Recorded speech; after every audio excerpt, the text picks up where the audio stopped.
Saçımın akına bakma sultanım, 18 yaşına girmiş gibiyim, girmiş gibiyim.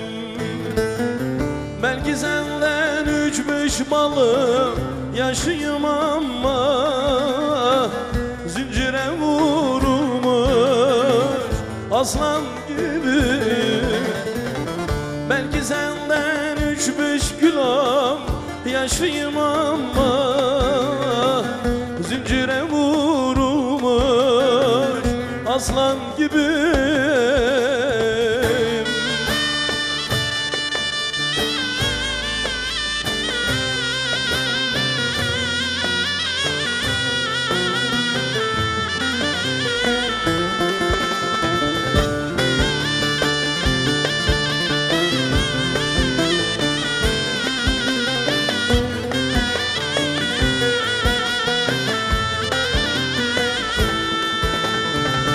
Sen küçüksün sevda nedir bilmezsin, şımartmışlar seni gülüm hatır bilmezsin.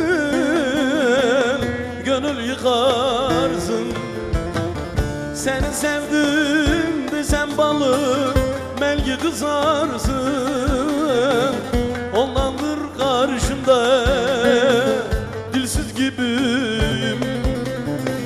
Seni sevdim desem gülüm belki kızarsın, lelele. Ondandır karşında dilsiz gibiyim.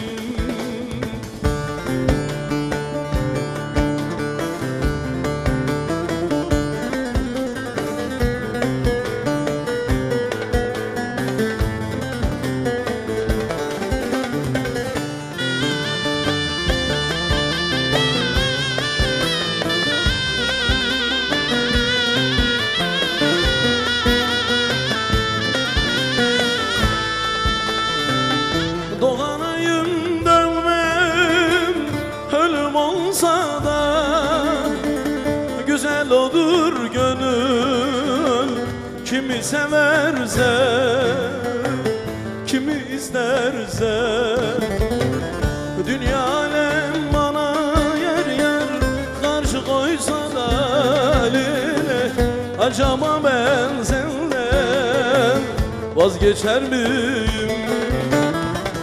Dünya alem bana yer yer karşı koysa da, lele, acaba ben senden vazgeçer mi?